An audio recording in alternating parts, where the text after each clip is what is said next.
In a world that often pulls us apart, More in Common brings us back to what matters. Hosted by Gerren Taylor and Keith Richardson, this isn't your average podcast. It's a challenge to think deeper, question louder, and grow further. At More in Common, we work with NFL teams, tech companies, and professionals across industries to improve communication and foster compassion. And with a focus on emotional intelligence, we aim to bring a wealth of experience to help you navigate the complexities of human connection. We've never been more connected and yet more isolated. We want to explore the roots of that tension and offer a way back to what we all need: real human connection. Enjoy the show. And then but that's the crux of it, right? Like, that's the essence of... You're the crux of it. What are you, like, doing Harry Potter spells? No, I'm just kidding. Welcome back. You know, hey, the only thing that I don't like about our new intro, because I really like the new intro. Yeah. But it ruins my ability to do the wrestling. The wrestling intro of Keith Richardson that I used to do. In a way, it kind of does. Yeah. But what do you mean, in a way? We don't. It's over. It hasn't happened in like 5 episodes now. I feel like the thrill is gone. Yeah, the thrill is gone. You just brought it back, though. So for those who missed it. I know. I'm sorry. I'm ridiculous. Please. That was outstanding. That was so played. Please so don't, well. Please don't listen. No, I'm actually really impressed with that callback so quickly. Like that's just wit. That's what comedians get paid for. It was like an actual cul-de-sac. Like, you didn't actually get out of it yet. No, not at all. I was on out of the driveway. Like, so. But I gotta say, how are man, you today? I'm really good. I'm really good. I was out with my community recently, and I realized, how diverse it actually is. And I'll admit, here on the show and to you, we're all family here, listeners. Keith, we're all family. Most someone in my closer circle is a Trump supporter. Okay. Which I've mentioned on the show before. Past me would like not even tolerate. Yeah. But I want to say grown past that in a way, but it's hard. Don't get me wrong. Yeah. It's not always easy. And what really kind of grinds my gears about some of the conversations that we get into is the absolute false equivalency between things that, maybe Democrats have done in the past and like what's going on right now. Like, whether or not you are a Trump supporter, to me, you got to be honest with yourself and say, this is unprecedented. We're in uncharted territory. We're in a different time. Yeah. Yeah. I don't think I remember times of, deporting small children with their parents just, cause, which apparently is something that happens nowadays.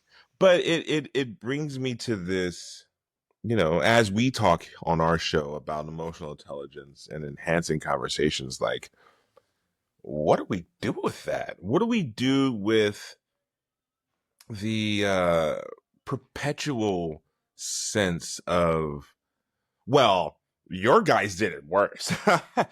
and sometimes, it'd be that based on not facts or spin or, misaligned value equivalencies. Like, how do we help handle that? And I think that's what we should talk about this week, Keith. I hate to bring you a topic like that.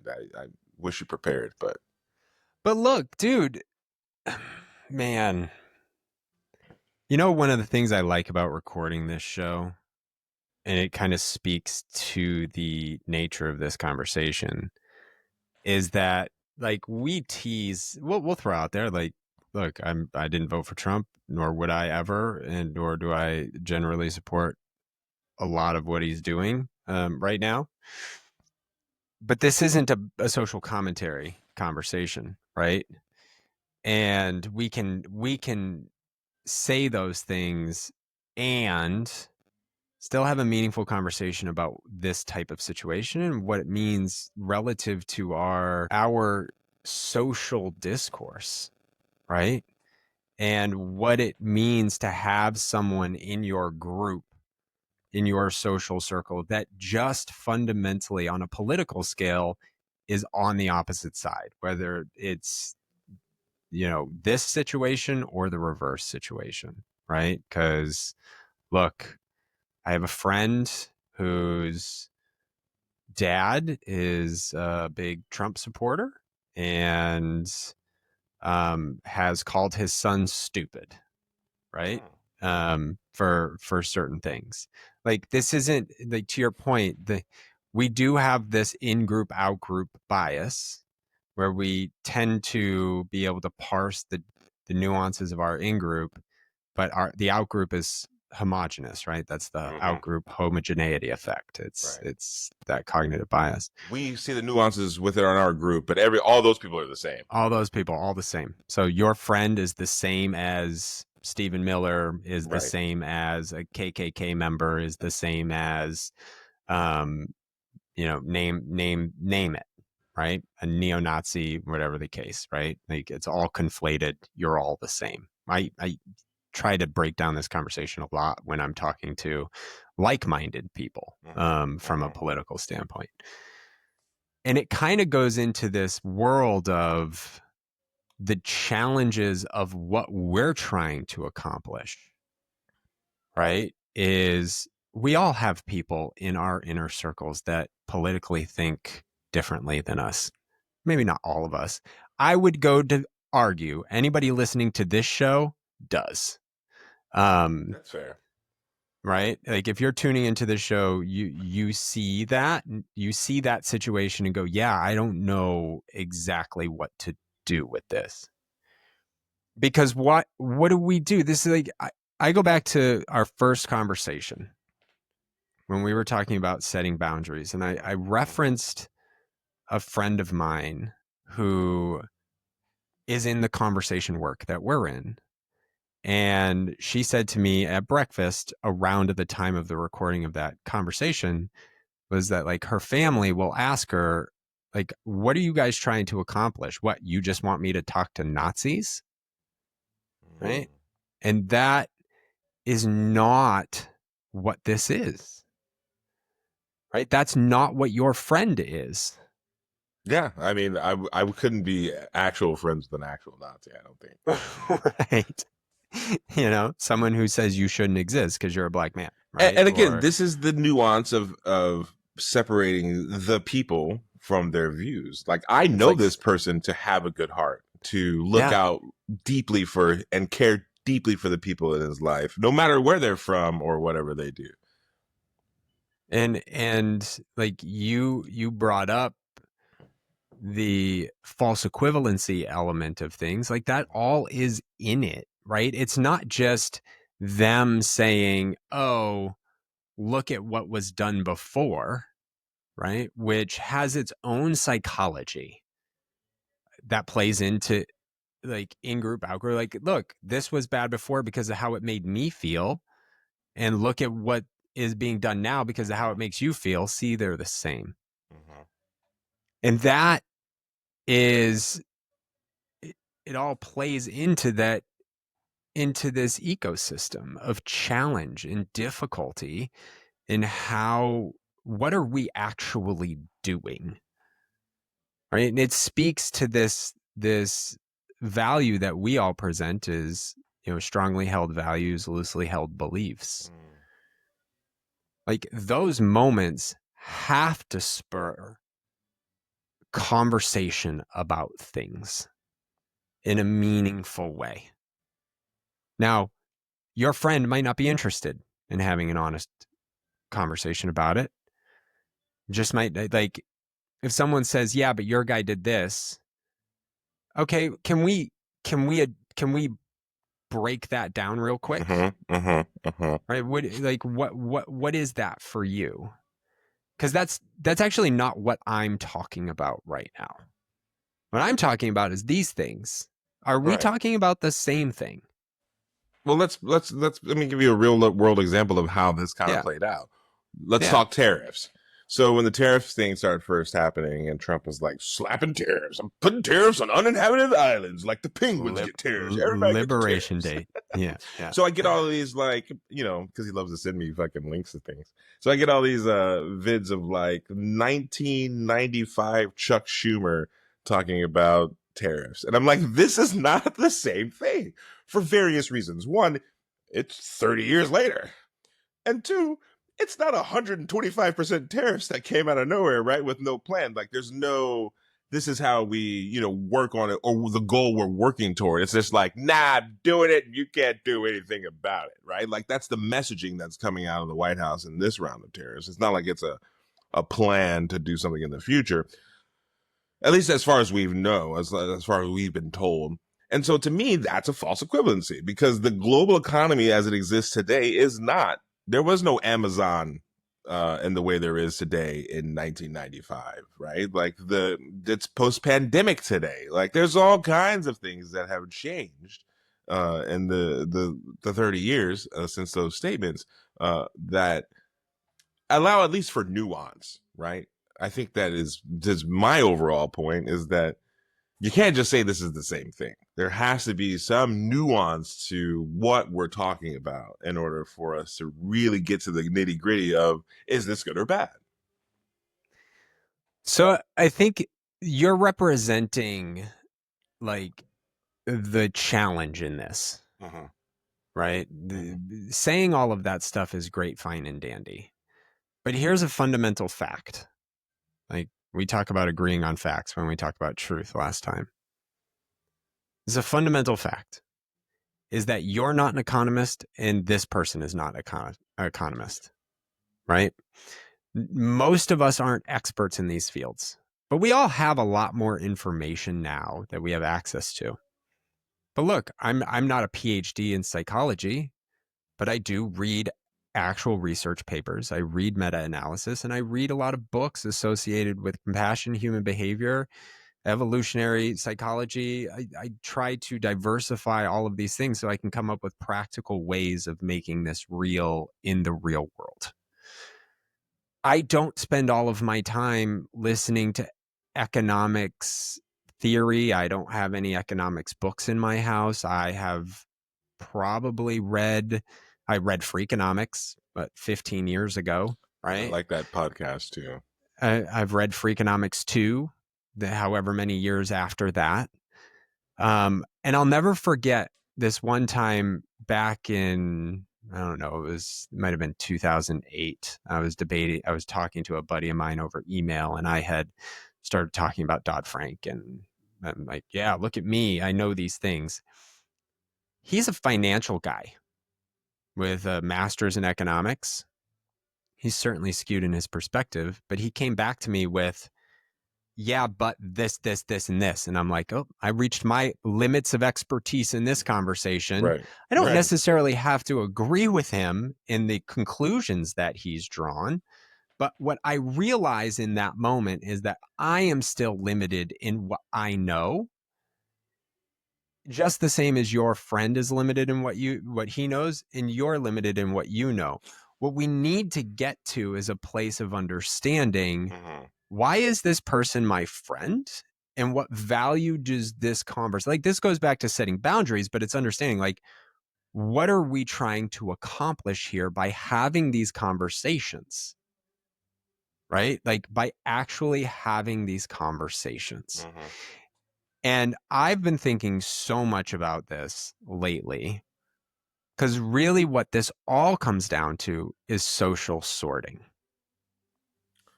right? Well, yeah, I mean, in a way, all of it, right? But yes. Like, we'll say, I'll throw the obligatory survival word in there. Survival, right? Like, this is all the social, psychological, physical, it all comes back to survival. So when we look at, like, the frame of both sidism, right? I'm engaging with this person who ideologically thinks differently than me. I am suddenly agreeing with them.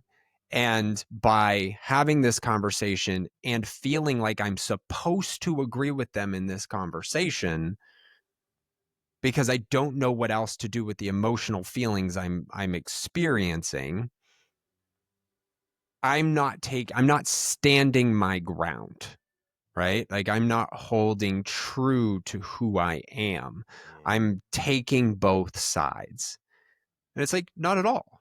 Like that is not at all what we are encouraging or talking about or thinking about or trying to process. What we're trying to do is make better connections so that you can have conversations with people and seed. You've said it before, little drips over time. Seed these different ways of thinking. So the way I would present in that situation isn't this is what it is. It's, well, this is what I know it. This is what I understand it to be. What is different about what you understand it to be? Right. And why is it that we are here? And like you can start navigating the in between of why you think something and why they think All right, something. I'm going to push back a little back on you on this one, Yeah, and I normally please. don't even do that on this show. You should. Only This in is our private good. conversations. Push No, I'm just back. kidding. No, no. Yeah, yeah, right. Um, the thing about that makes me troubled is the cognitive dissonance part. Let's take climate change, right? There Mm-hmm. are 90% of scientists who say it's real, and then there's like not a lot of scientists who say it's not. So just to your point about the master's degree and like having the actual expertise, here we have again people with the expertise who are saying this is what's happening, this is what it is, and then we have a bunch of people who are non-experts being like that's all false. And then the people who want to believe the non-experts just simply ignore the wide body of information on the other side of that. That to me is the cognitive dissonance part that makes this a little bit of a struggle sometimes. Like, what do we do about that? Yeah, it is. I mean, the question for me always comes back to like, what is it that causes you, like, fundamentally, what causes you to anchor on those sources versus all of these sources? Look, let's use a flip example because part of the challenge here is in group, out group, right? Like you're even representing it foundationally in what you're describing is they have cognitive dissonance. I don't. We have to find our areas where we have it too, so we can understand better when other people have it, because we all do. And I'm just going to use this one example is the lab leak theory, right? The lab leak theory came out, and this is part of the reason that feeds the disbelief in experts in general. Lab leak theory comes out, and all of the people that we were listening to said, that's bogus. That's not a thing. Don't say that. You're vilifying the Chinese. You're making like it was Contextually, in case you don't know, the lab leak theory refers to the origin of the the COVID COVID. 19 breakout. Yeah. Instead of being the wet markets with the bad, that it leaked from a lab. Continue. Thank you for adding that context. Context It's is super key. important. There were scientists in the scientific community saying, wait, like collectively rising up, saying, wait a second, we need to look at this. As scientists, we don't ever take a thing and say, yes, that's absolute without inspecting and looking at it, right? And it eventually, even Biden came out and said, oh, this might be a plausible thing. We need to investigate it further, right? But that took a while, and it took a whole bunch of this, boom, headbutting between people just saying no and people saying yes, right? When in reality, there is a nuanced conversation to be had in that understood, like digging in, if you're in that situation at that time, we're kind of out of that. So you're not going to necessarily replicate the emotional social experience that was going on at the time. But if that comes up, it's like, where is that coming from? Like, where are you getting your information? Where am I getting my Right. information? How Right. do we reconcile this? Because here's the important piece, and we can dig into this more. When we think about social sorting, well, we can get down to a lot of the long-standing research on this. This is a fairly human thing, and why. That's part of our show, like talking about why this is a human thing. We live in a time where we don't really agree on macro values. We don't agree on micro values. Our value system's so disconnected and disjointed. And we are surrounded by people who, in our small circles, have those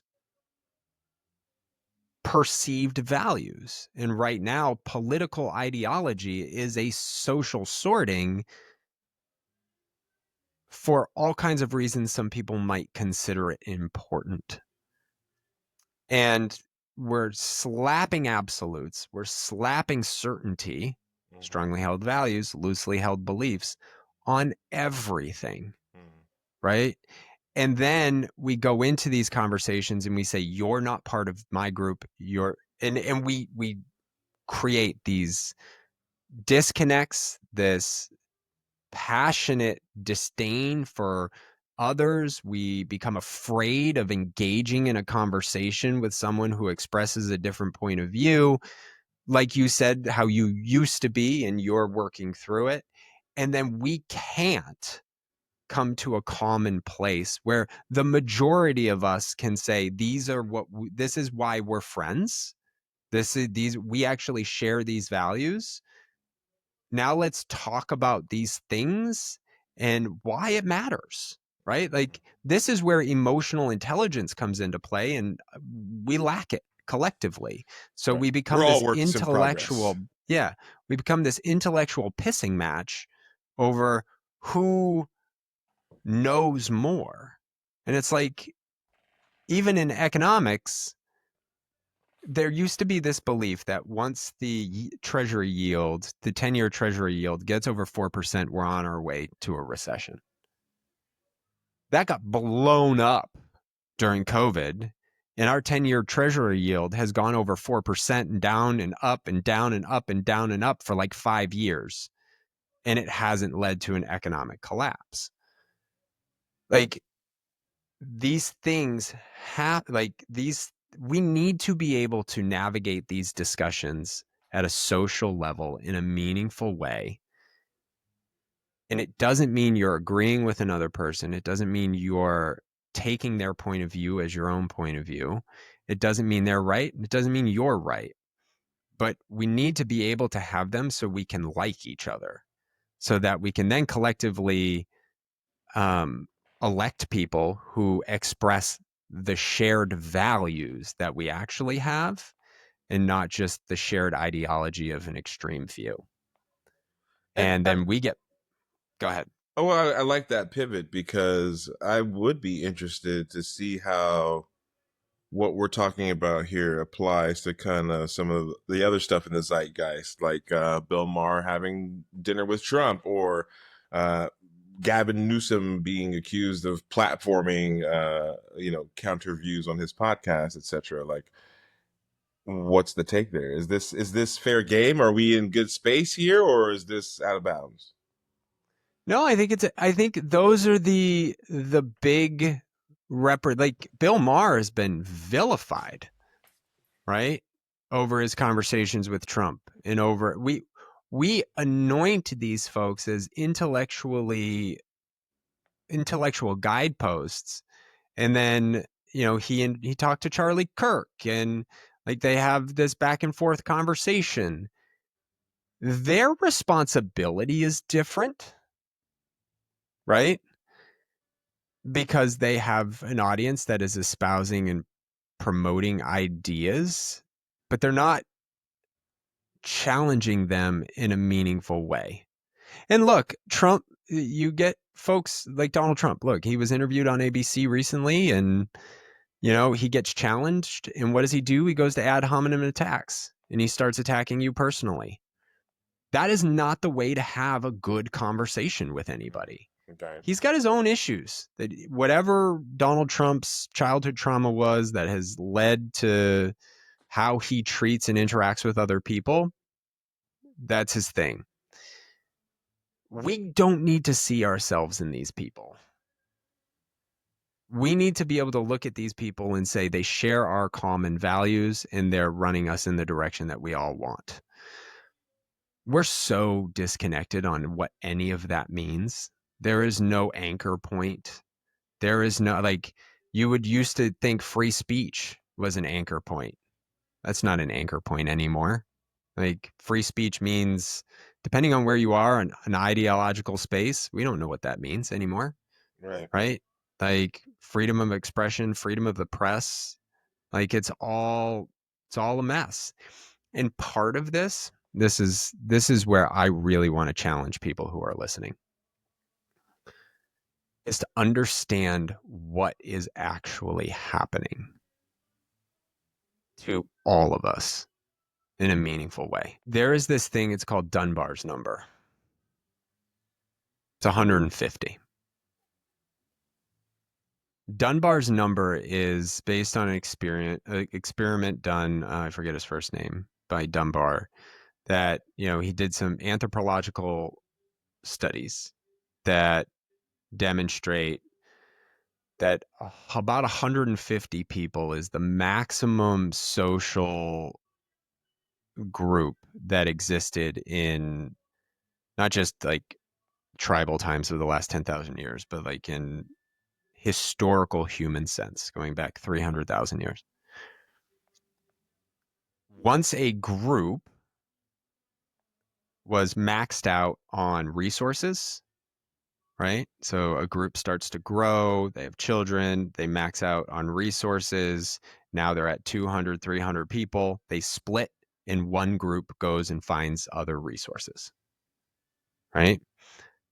There's more evidence in this theory where conflict starts to arise around 100 to 200 people. Then you see the group split, they go and they migrate. This is how we ultimately have populated the whole planet, right? So you have a group of 150 people sharing resources. Now we've reached critical mass. Now we have conflict. We can't form meaningful connections beyond 150. And so now we have to split and go in different directions. And then they will fuse these groups in different ways. But, this is group fission. This is what happens over time. That happened for hundreds of thousands of years, right? We now live in a society, or in a global society, you could say, one might argue, of 8.1 billion people. Our planet didn't have more than a billion people until 1900. Right? It's crazy. Like, think about that. From 300,000 years ago to 1900 BC, we reached a billion people. Started at about 10,000, grew over that period of time. We are now at 8, 125 years later. It's a pretty rapid growth. Right?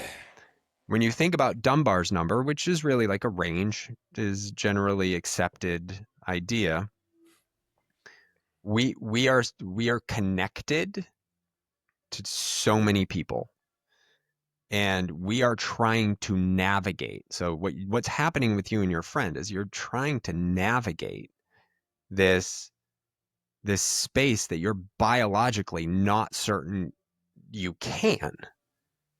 But we have to figure this out. Like, we have to, because if we don't, shit gets bad for a lot of people.